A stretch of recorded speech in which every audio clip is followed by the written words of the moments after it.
Hello, welcome to Quackalope. Thank you for joining us. Today we're covering Tiny Epic Pirates by Gamelyn Games.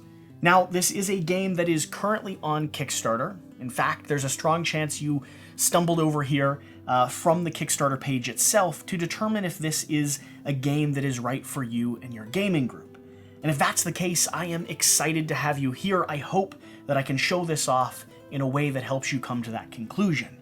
Please remember, if you like this style of conversation, the details that we go into, and the B-roll that we have scrolling over top of me talking right now at the moment, hit that subscribe button down below. We put out brand new videos every single week. Gameplay reviews, unboxing, Kickstarter previews, a whole plethora of things. And we'd love to have you here as part of the community. In fact, this video is a little bit of an experiment on its own. You see, I'm testing the waters with some new styles of content here on the channel. Instead of the hour-long right for you, wrong for you videos or the extended gameplay videos, which we may still have a gameplay coming of this game, but it'll be more mid-campaign, so keep your eyes out for that. This video is going to be a deep dive into Tiny Epic Pirates, but not just a preview and not just a how to play or an overview of what the game is. Instead, I want to break this down into some terminology that I think new gamers want to understand when they first approach games like this. I mean, oftentimes the Tiny Epic series from Gamelyn Games are some of the first versions of mechanics that I think a lot of gamers come across. I know myself, Tiny Epic Galaxies was one of the first board games that I played venturing out of the classic family games genre. And so this addition to that mixture brings in some mechanics that I think are worth exploring and worth talking about how this tiny little box utilizes and explores them in such a big, interesting way. And yes, everything I have in front of me here does fit back into this. That's sort of the standard with Tiny Epic Games. They happen somehow to cram a big box game into a deceivingly small package. But whatever the case, the structure of this video, and let me know if this is a structure that you enjoy and that you'd like to see more of, is we're going to start with an overview. I'm going to give you a little bit of flavor text because this would not be a Quackalope video without just a bit of flavor text to set the scene, and then I'm going to run you through what a turn would look like, right? What are your decisions that you're making throughout the game, your win-loss conditions, stuff like that. But then I want to take some time to diving into three core elements of this game, three mechanics or keywords that they introduce into the series. Those elements are going to be the rondel mechanic down here on your pirate ship, the pick up and deliver mechanic that exists out here in this kind of ocean or this map state, and then the dice mitigation mechanic that is dealt with when you're actually attacking, whether it is attacking some of these vessels carrying goods or fighting other players in the game like all good pirates do. We're going to talk about those three elements and explore how Gamelyn Games has approached them in this sense. Because oftentimes when deciding if I'm going to add one of these Tiny Epic games into my gaming catalog, the decision is built around those core mechanical structures that they've decided to include or that they've utilized when designing the game. So we're going to explore that and see what people think. But I promised you some flavor text, and flavor text is what you shall have. The prologue. You helm the notorious pirate ship in the swashbuckling days of yore. Guide your ship and crew through the unforgiving seas in search of fame and fortune. Plunder settlements, trade booty on the black market, hire scurvy crew members, and avoid the ever-vigilant Royal Navy. Be the first pirate to bury 3 treasures, and you can declare yourself the most nefarious, dread pirate of the 7 seas. That is exactly what we're doing. You are spending the game exploring and doing your best to do piratey things, right? Get into battles, trade goods at stores that you might have stolen or picked up from towns that you raided, collect gold and buried it in your own secret locations to prevent other people from doing the same. And if you are the most successful at that, then you will win the game. I mean, that's how it should be for a pirate game, right? On your turn, you're going to have a few decisions to make. First off, you're going to be utilizing this rondel mechanic down here. This is going to be where you take your actions throughout the course of the game, taking your captain and maneuvering him around, deciding which captain ability you will actually utilize. So if I was playing with the blue player here, I might decide to set sail, and I can check the math here and see that because I'm not very notorious yet, I have a movement of 1, and I have 1 crewman here in the rigging, which will help me move a little bit farther, so I could sail 2 to any of these adjacent locations.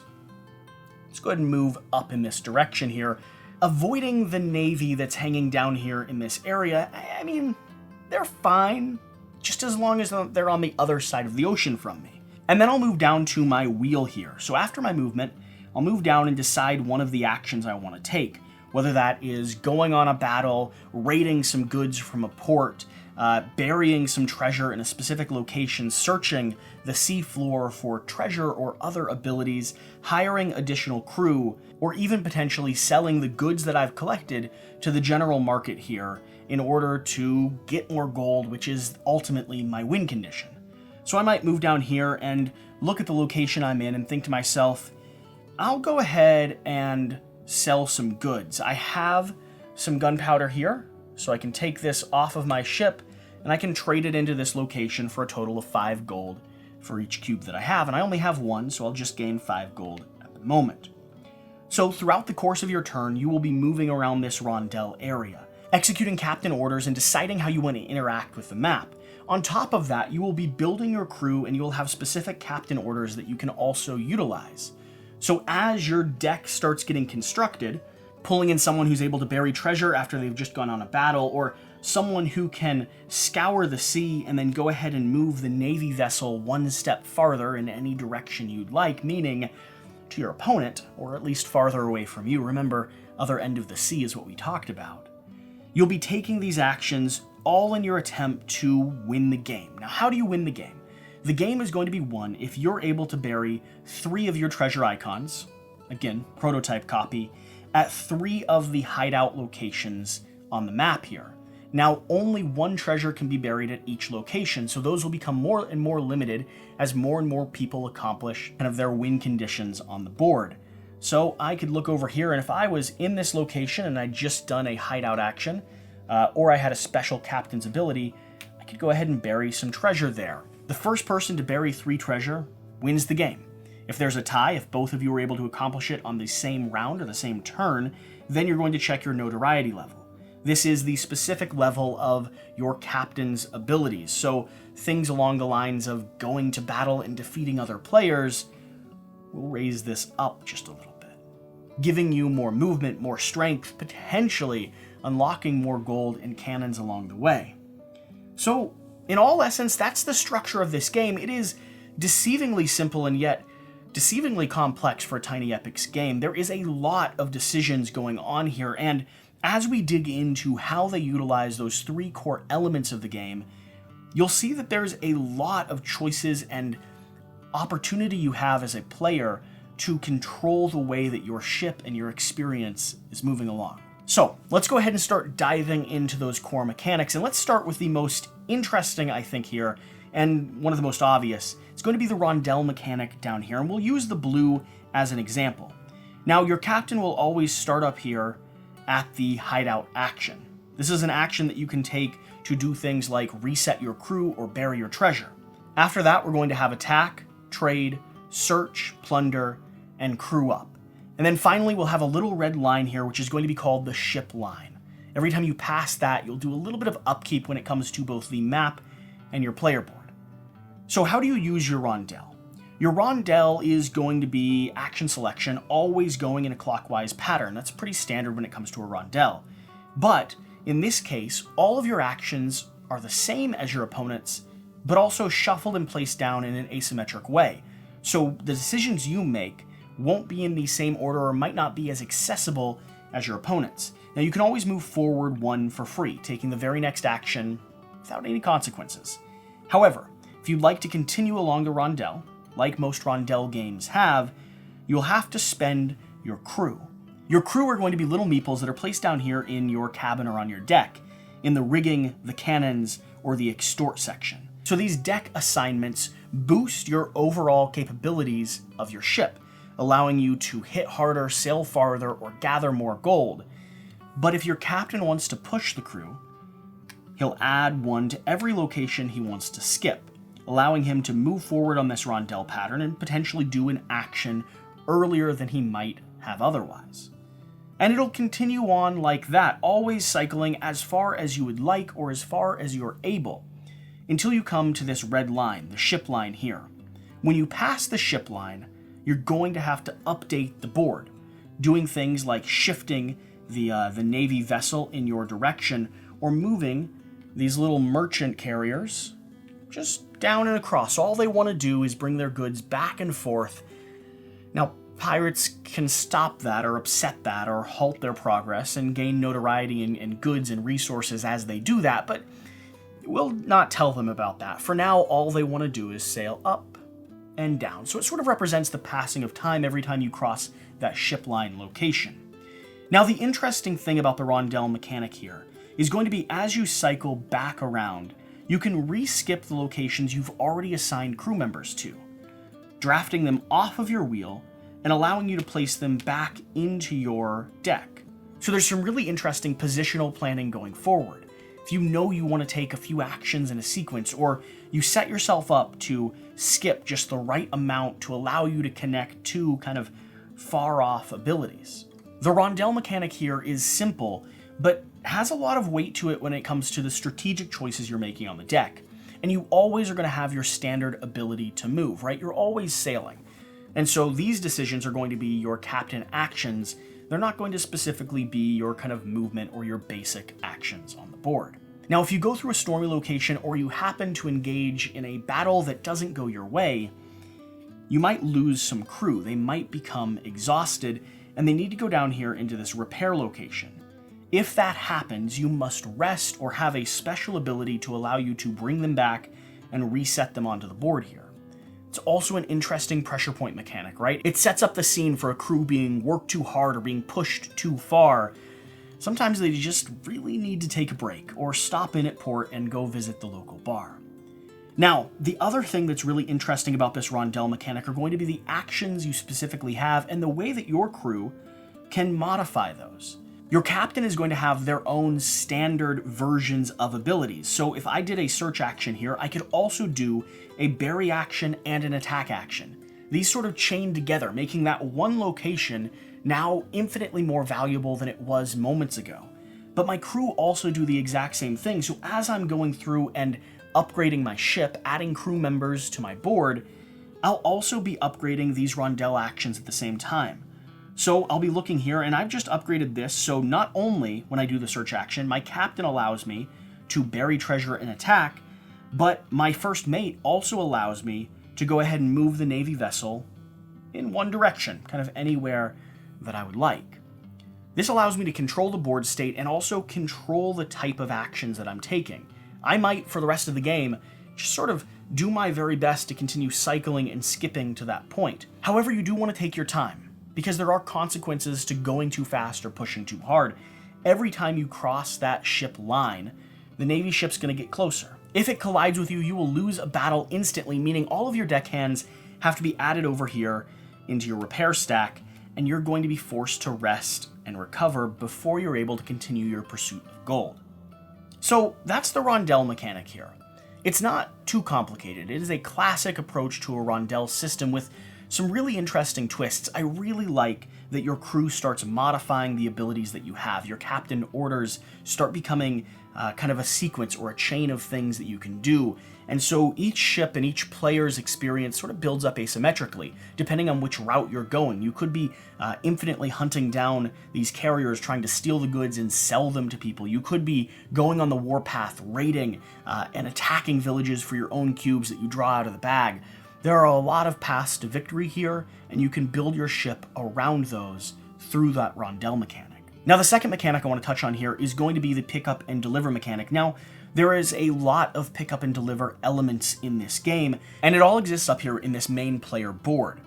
So each of these locations are going to have iconography that denote what you can do there. Different locations allow you to sell specific resources to them for the market value. You have ships that you can hunt down and you can attack.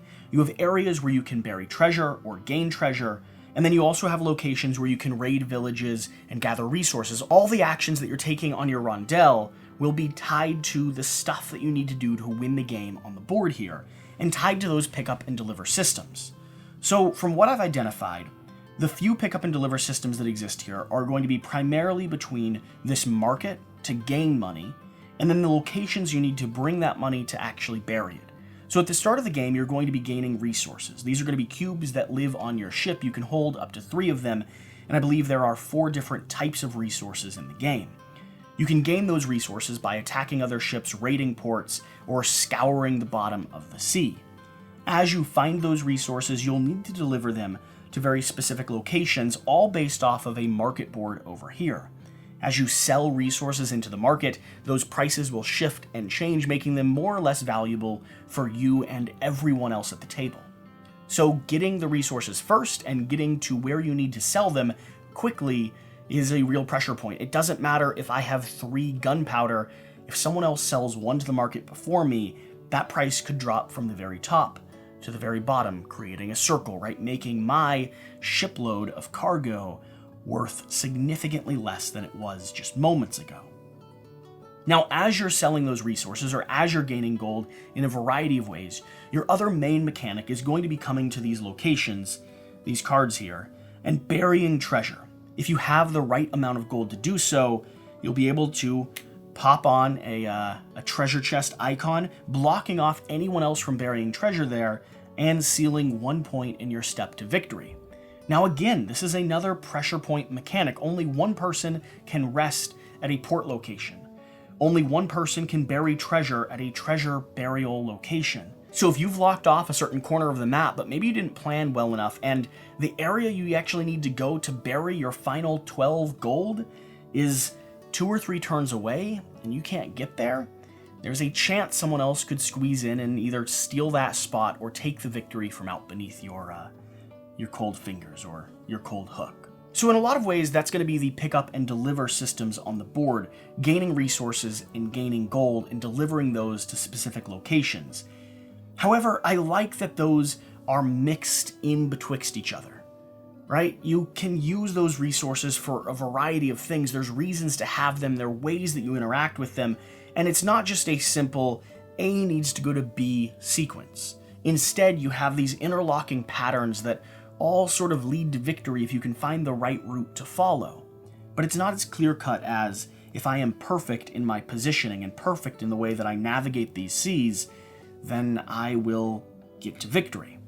It's a little bit more freeform, a little bit more chaotic, and a little bit more creative than that, and I think that's perfect for a pirate game. Now, the last thing I want to touch on is going to be the dice rolling mechanic. Now, dice rolling and luck, because dice are luck, right, is going to come into your battle actions when you actually confront and engage with either one of these trade vessels or another player on the board.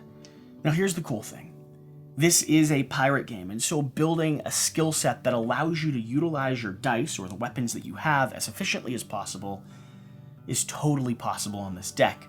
Your crew will each have a sequence of dice up there at the top, along with your captain card and ability as well. And depending on what dice you roll and what numbers you have represented in your crew or on your ship, that's going to determine the type of damage you do. So the question will be, do you build up a strategy where as long as you roll 4s, you will destroy anyone on the high seas? Or do you try to keep it a little bit more even, guaranteeing yourself with a few people here in your cannons and potentially making a choice to save up some of your surefire tokens, which are luck mediation, they guarantee a hit? Do you lean into a strategy where, as long as you roll anything, for the most part, you can secure a hit, and maybe 2 on 4s? Well, that's going to be the question. As you gain more notoriety, you will unlock the ability to roll 2 or 3 dice. And those dice will be tied to the crew that you have. Now, your goal when you fight someone is going to be to defeat whatever their attack does. There's no defense value in here. Instead, you're going to be going head to head. These little cargo ships here, these vessels, these trade ships, are going to be over here on your market board. And they're going to range from 2 to 4 to 6 to 8, increasing with difficulty the more of them you destroy, because they hire more armed men to keep you from raiding them. I mean, you really have been a nuisance. If I'm gonna be honest, it's quite rude. But as you destroy them, you'll also gain gold, you'll gain their resource, and you'll gain notoriety. So the value also goes up with the threat. Now, players, when you face them, when you sail into the same location as them. You're doing that to either gain a sure shot token or to just go head to head and gain a little bit of notoriety over your opponent. So if we're going to head here, we'd both roll and we'd both resolve. Now, I'll go ahead and give my yellow player a single crew, and I'm really looking for 4s. 4s are going to be 3 total damage for me, and of course I don't roll them. Instead, I have 2 people here in cannons, and I have 2 people on 5s, and I have no one on the 2. So the 2 is worth no damage for me. The 5 is worth 2 damage for me, and the cannons are worth 2 damage for me. Now I could expend one of these to guarantee a shot, and because I really want to win this, I'll go ahead and do that. So I spend one of those, and I have 5 damage coming in towards the yellow opponent. Now the yellow opponent is a little bit more spread. 3s will do 2 damage each, 4s, 5s, and 6 will each hit. 1 person here in cannons, and just for good measure, let's give them a cannon token as well. 4s and 6s, so they're going to get 2, 3, 4 if they expend this, which they won't do because they'll gain another one because I just defeated them, and I will go up in notoriety, gaining a little bit of gold and unlocking some more special abilities. So that's going to be the extent of dice rolling in this game. Here's the thing. The luck that exists when you're a scrappy little young vessel is quickly mediated by the crew that you build. You decide if you want to have an even spread, or if you want to have enough people here in cannons to guarantee that you're going to win, you can do that. But if you think to yourself and pray to the gods and set sail and think, oh, I can take down that level 8 trading vessel, or my friend's looking a little vulnerable or maybe a little highfalutin, maybe if I just get one hit on them, I could unlock my next meeple, so I'm going to sail in and do that. You can cross your chest and hope that you're able to prevail by throwing and rolling some bones. That is part of this game. So those are the 3 mechanics that I really wanted to dig into, sink my teeth into, and show off what Tiny Epic Pirates is trying to do. This integration of an interesting rondel action selection pattern mixed in with a pick up and deliver system and some really, I think, feel-good dice mitigation or dice control. I think this is a really interesting game. Thematically, I think everything you're doing fits well with the pirate theme. Overall, I'm just really excited to sit down and play this a few more times with some of my friends. That being said, hopefully we can get a gameplay or at least a solo play of this around mid-campaign. So remember, if you've made it to this point, hit the subscribe button down below. Lock in so you can go on this journey with us and so you can see all of the other content we produce here on the channel. Along with that, if you're backing Tiny Epic Pirates over on Kickstarter, swing into the comment section and just leave a little bit of a quack. Let them know that you saw and enjoyed and benefited from the content that we're doing here. It takes a lot of time to kind of produce these videos, and so you leaving a comment, hitting a like, or subscribing lets Gamelyn Games know that you value the type of work and time that we're putting into these productions. Or let them know that you didn't enjoy this, and for some reason you watched to this point anyway, and you'd prefer them not to send Quackalope any more prototype boxes. That's alright too. These are your opinions. I mean, I didn't say it, but at least one of you did. Whatever you do though, remember to do the important thing. Get out and play some games. I'll see you next time. Thank you.